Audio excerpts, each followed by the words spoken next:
Hare Krishna.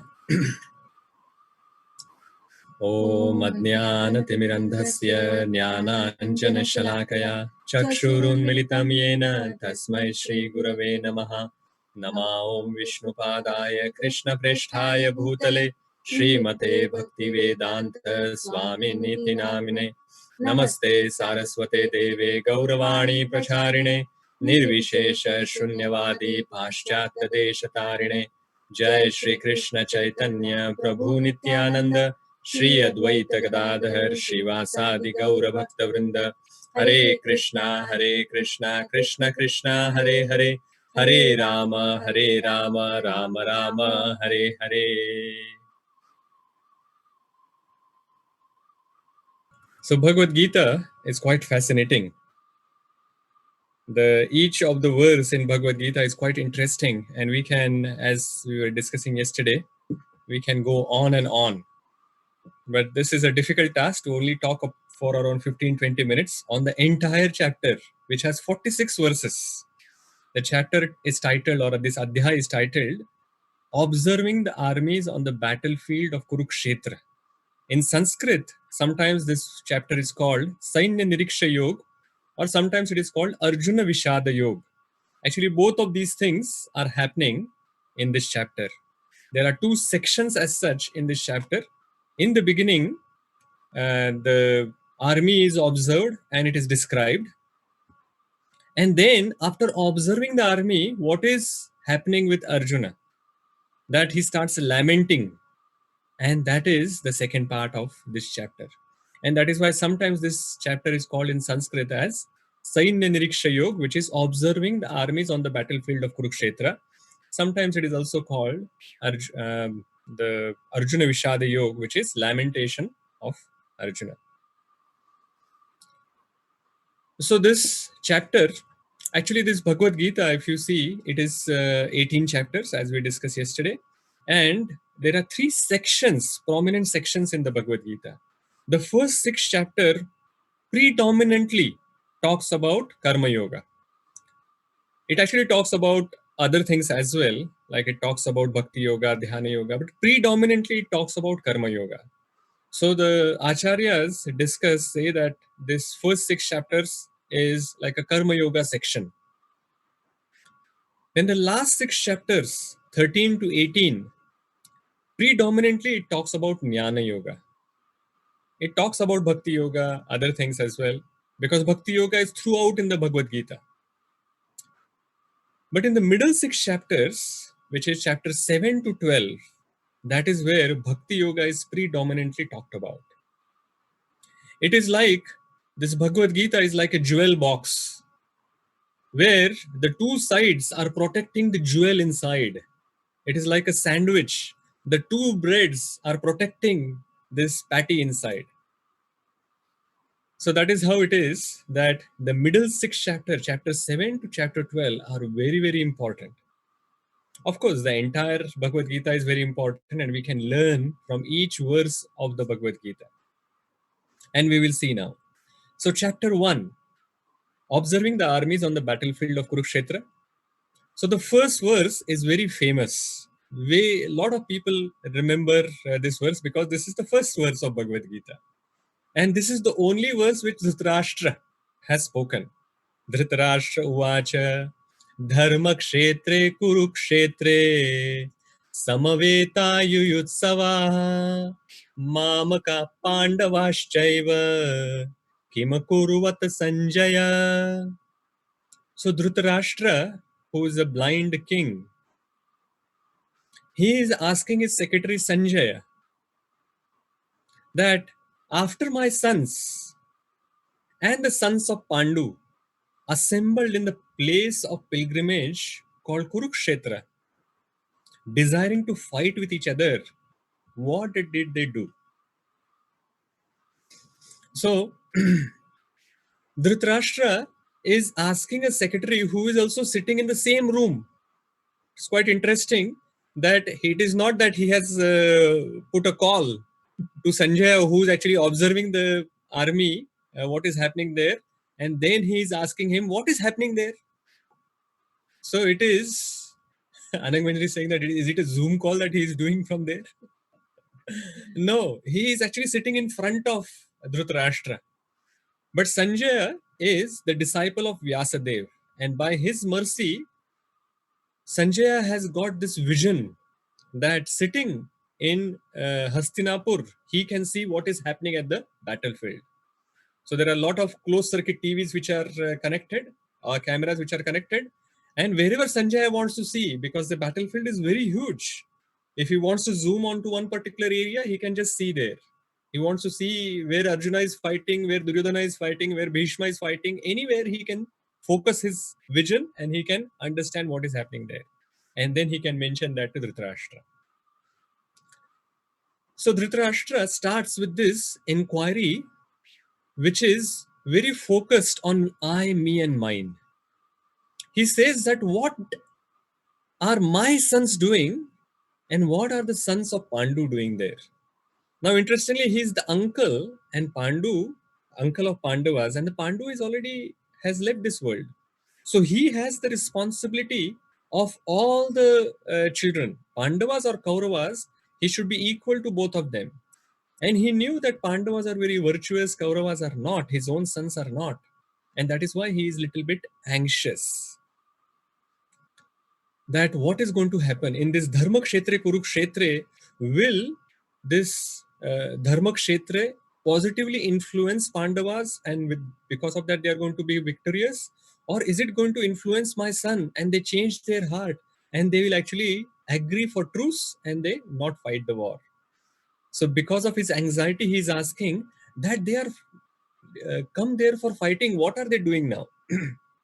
So Sanjay begins to explain how Duryodhana is trying to fire up or cheer up the army, his own warriors, for fighting to the best of their abilities so that he can win. And he's doing that by identifying various warriors on the both sides. So he says that look at on Pandava's side, the army has been arranged by Drishtadyumna, who is the son of Drupada. Now he's using diplomacy because he knows Dronacharya has this enmity toward Drupada. So by reminding of Drupada's name, he's trying to tell him that remember, Drupada, he's on the other side. So you fight and kill him. So he's saying that there are warriors like Drishtadyumna, Arjuna, Bhima, Satyaki, Virat, Drupada, Drishtaketu, Kashira, Chekitan, Purujit, so many. Abhimanyu, sons of Draupadi, so many warriors are there. And they are all very fantastic Maharathis. And on our side, Duryodhana is saying that we have Drona, Bhishma, Karna, Krupa, Ashwathama, Vikarna. And he says in the end that we have unlimited strength, but they have limited strength. And he concludes that because of this, we are going to be victorious. And at that time, Bhishma actually blows his conch shell to pacify Duryodhana. And then all the other warriors on the Kaurava side also blow their conch shells. And after that, we see in the 14th verse, Lord Shri Krishna and Arjuna also blows their own conch shells, which are transcendental. So Arjuna's conch shell is called Devadatta, and Lord Shri Krishna's conch shell is called Panchajanya. And these are divine conch shells. So when they blow these conch shells, after that, all these other warriors from the Pandava side, they also blow their conch shells. So Yudhishthira blew his conch shell called Ananta Vijaya. Bhima blew his conch shell called Poundra. Nakula has a conch shell called Sughosha, and Sahadev has a conch shell called Manipushpaka. And all of these conch shells, including all these other warriors on their side, also blew their conch shells. And the sound was so tumultuous that all the sky and the earth also vibrated hearing that sound. And the Bhagavad Gita says that it shattered the hearts of Duryodhana and all the other Kauravas. So even though Duryodhana was so hopeful for the victory, there are so many verses in this first chapter that explains that his victory was not going to come. He was not going to be victorious. In fact, Sanjay in the last chapter, 18th chapter, the last verse, He says, Yatra Yogeshwara Krishna, Yatra Partho Dhanurdhara, Tatra Shri Vijayo Bhutir Dhruva Nitir Matir Mama. So he's saying, wherever there is Supreme Lord Shri Krishna and wherever there his devotee Arjuna, that is where what is going to be there? Shri. Shri means the opulence is going to be there. The wealth is going to be there.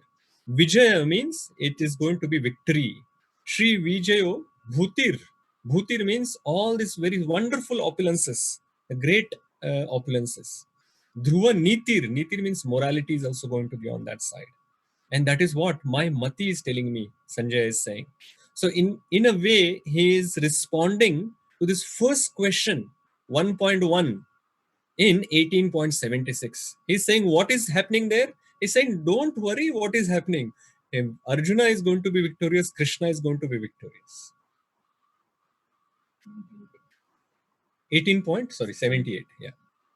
So Yudhishthira and all of these have blown their conch shells. So Duryodhana's side are hopeful that they are going to win, but there is no hope. And though there are many reasons mentioned, the topmost or the most important reason is that they are standing in opposition to the side on which Krishna is there. So if Krishna is not on their side, if Krishna is on the opposite side, how can they win? Dhritarashtra is attached to this position and his kingdom. Duryodhana is, his name itself indicates that one who fights in an improper way. So he does bad activities, and Dhritarashtra is having this bad mentality. So this material motivation of Dhritarashtra has given birth to this wrong activities of Duryodhana. So the result of that is never going to be good. The result is always going to be, there is going to be anxiety, there is going to be defeat and frustration. So this is a very important lesson that we can learn from that, is that the material stability in our life is not going to give us happy life. We always think that if we have all these material opulences around us, and if we have a good job, if we have citizenship, or if we have the house, or we have all these other vehicles and all these other things, bank balance, everything is there, then we are going to be happy. But that is not the case. To be truly happy, we must have Krishna on our side. We have to invite Krishna into our life. Only then we are going to be happy. And this is what we are going to learn from the Bhagavad Gita. So just like Duryodhana saw the army, Arjuna also wants to see the army. So we are now turning to the second section of the first chapter. So Arjuna also wants to see the army, and he wants to know who are these evil-minded people who are supporting this Duryodhana's side, Kaurava's side. So he said that they are Durbuddhe. And because of that, then he says that, oh Krishna, can you please take this chariot to a place so that I can, middle of the army, so that I can see all these people assembled against us. Now, as we can see, Krishna, who's the Supreme Personality of Godhead, he has taken the position of a chariot driver of Arjuna, his dear friend, out of love. So out of his love for his devotees, even the Supreme Lord takes this position of a chariot driver. He has already decided before the war begins that he is not going to fight. And he has taken this position of chariot driver. So he takes the chariot in the middle of the army. And from there, Arjuna could see within the army on both sides, he could see his fathers. Like fathers means the respectable people or warriors of the same age as his father, and very respectful as his father. So fathers, grandfathers, teachers, maternal uncles, brothers, sons, grandsons, friends, all of these people he could see amongst the army. So all of them, and he could see some well-wishers, all of them. And he started thinking, he started contemplating on who all are there. And suddenly he started thinking that, oh, these are all my swajana. Swajana means they are my friends and relatives.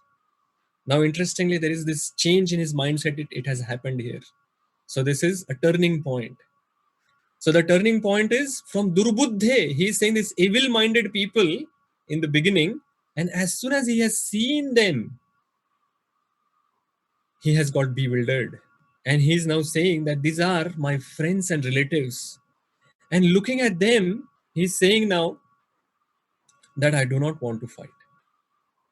So he contemplated on the sense objects, because he started saying that they are mine, they are related to me, and I don't want to kill them. I do not want to fight. He became illusioned. And he started saying to Lord Krishna, my whole body is now trembling. My hair is standing on the end. My bow Gandiva is slipping from my hand and my skin is burning. I am unable to stand here any longer. I'm forgetting myself and my mind is reeling now. I see only cause of misfortune, O Krishna. So this is verse number 29 and 30 in the first chapter. And he starts contemplating that I don't want to fight. What are the reasons now he's giving? Looking at all his friends and relatives, his compassion has aroused. And he started thinking, it is cruel and heartless to kill so many people for my own enjoyment. So his thinking is now, will fighting this war and winning this kingdom going to make me happy? If I kill all these people in front of me, in whose association I want to enjoy this kingdom, if they themselves are not there, how can I enjoy? Then he started thinking that if I kill all these people in front of me who are respectable, won't I get a lot of sinful reaction?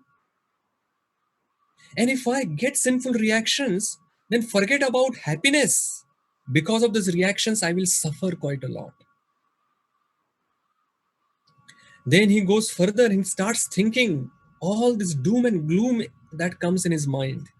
He starts thinking that when all these elderly people, the superiors, they are getting killed, when they get killed, the eternal family traditions, they will be lost.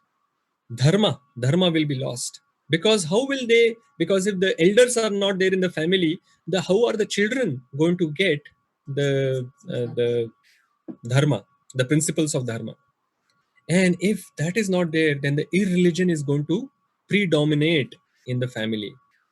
Then the woman will become polluted, and the men will become irresponsible. And because of that, this Varna Sankara will come, this unwanted progeny.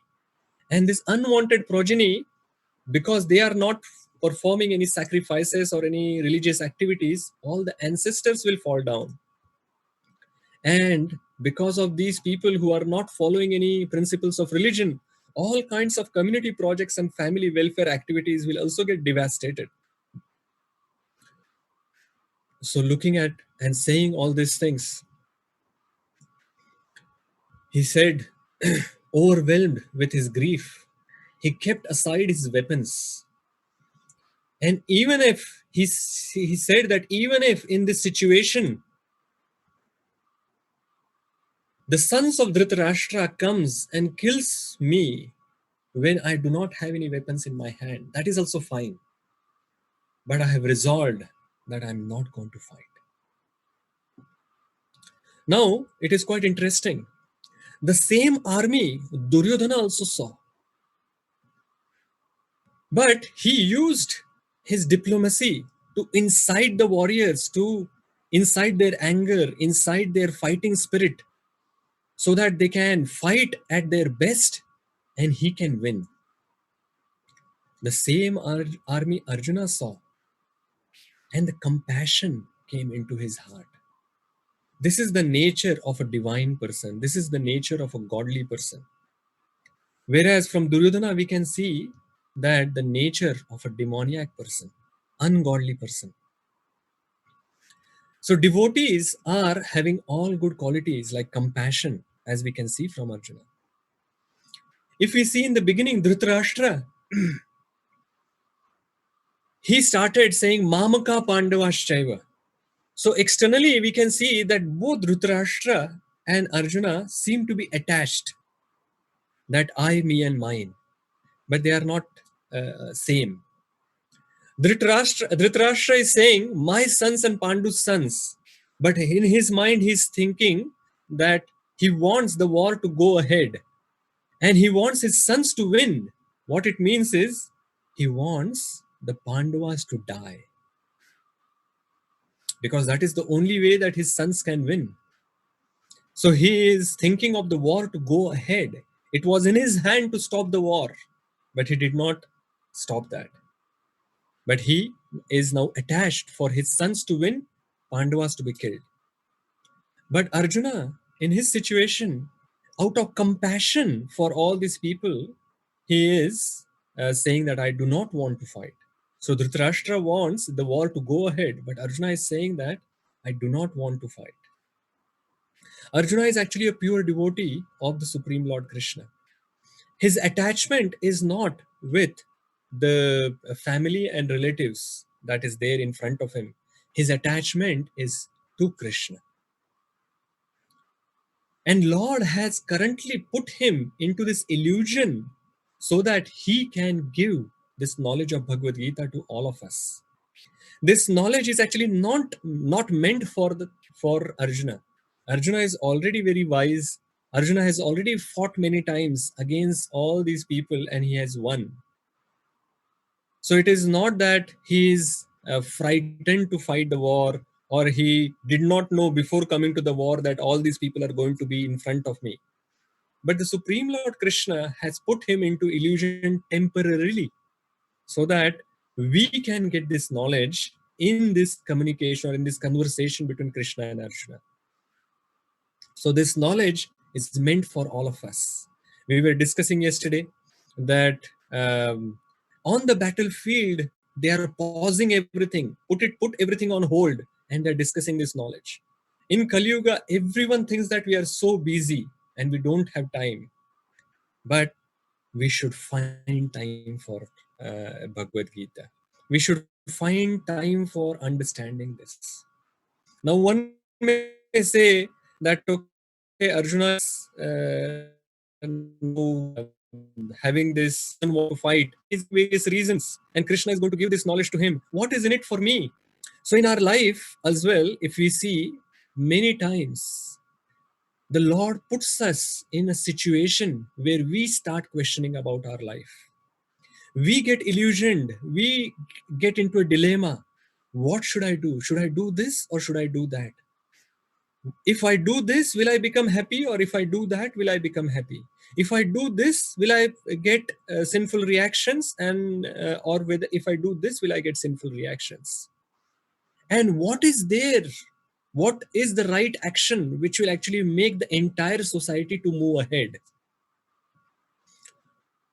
Even if we do not actually think at such a noble level, and even if we want to just think about ourselves selfishly, that what is good for me in a particular situation where we are perplexed. At that point in time, many people choose one of the three options. If there is a material problem, they will try to find a material solution for it and then continue their materialistic life. Some of them will actually look at that material problem, which is very perplexing, and momentarily for a while, they will actually look at the spiritual aspect. Like the coronavirus comes, everyone is bewildered what to do, what not to do. So some of them may actually look at the spiritual aspect only momentarily. And then everything becomes normal, and they will also actually go back to their normal materialistic way of life. But very few, like Arjuna, they will actually try to find the spiritual solution for a material problem. And that is the beginning of the spiritual life. They will turn towards Krishna and ask him, what is now good for me in this situation? And we'll see that in tomorrow's session. So these situations are coming into our life so that we can turn towards Krishna, just like Arjuna did. So whatever situation comes in our life, when we require some help, if we turn towards Lord Shri Krishna or his words in the form of Bhagavad Gita, then we will find the right way and we will progress towards the Supreme Lord. So we'll stop here today, and we have completed this 46 verses of chapter 1 in few minutes. So if there are any quick comments or questions, I will take them now. Hare Krishna.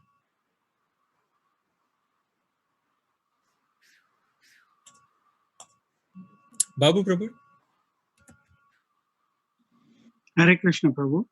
Hare Krishna. Prabhuji, this I might have listened to Bhagavad Gita so many times. How come it is I'm feeling that I'm listening to the first time? I mean, a new angle comes up. I'm a bit confused because in the discussion when you said, no matter what we gain, if you take Krishna on our side, it will be an entirely different story. I mean, it is so true. I don't know. It's amazing. That's what I wanted to share. That's about it. Thank you very much. So if it is helping you and you are getting more and more insights into Bhagavad Gita, that is very good. As we were discussing before as well, when in the beginning we were talking about some topics from Bhagavad Gita, relationship lessons from Bhagavad Gita. At that point in time, we discussed that Bhagavad Gita is transcendental. And when we are reading Bhagavad Gita, by just reading through it or studying, we are getting purified. And when we start again from the beginning, because of your purified, little bit we have got purified, we will understand it further and more. And all of you devotees are also now chanting the Hare Krishna Maha Mantra. That has even more purifying effect. So more and more we will understand when we actually go further and further in our life, in our spiritual life. Thank you, Prabhuji. Hare Krishna. Hare Krishna. Anyone else has any questions or comments? Yes, Ratilal Prabhuji. Prabhuji, Kaurava knows Krishna is a Pandava side, Arjuna side. They're not going to win. Why they still wanted to fight with the Pandavas? Yeah.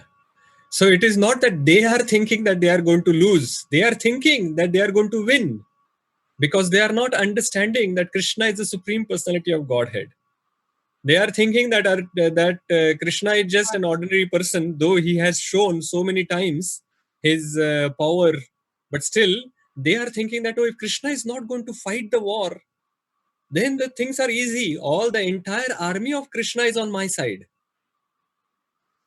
And Krishna, without any weapons, is on Pandava's side. So finally, they are thinking that Krishna, if he is on Pandava's side and if he doesn't have any weapons, that means he is not going to actually create any problem for us. They are not understanding that Krishna is on their side. That means the victory is going to be, Lakshmi is going to be on that side, victory is going to be there, Shri is going to be there. So that much spiritual intelligence they do not have, unfortunately. Only the devotees can recognize the Supreme Lord, not the demons. And we see that again and again, that whenever Lord Ram came, and all these other incarnations, avatars of the Supreme Lord Krishna came, there are some devotees or some people who could actually recognize the Supreme Lord and some who couldn't. And they had to then understand it the hard way from the Supreme Lord. And they are going to listen and learn like that. And Krishna will explain that in 16th and 17th chapter ahead, that why they don't understand it. So with that, we will stop here and close the session. Hare Krishna. Srila Prabhupada ki Jai.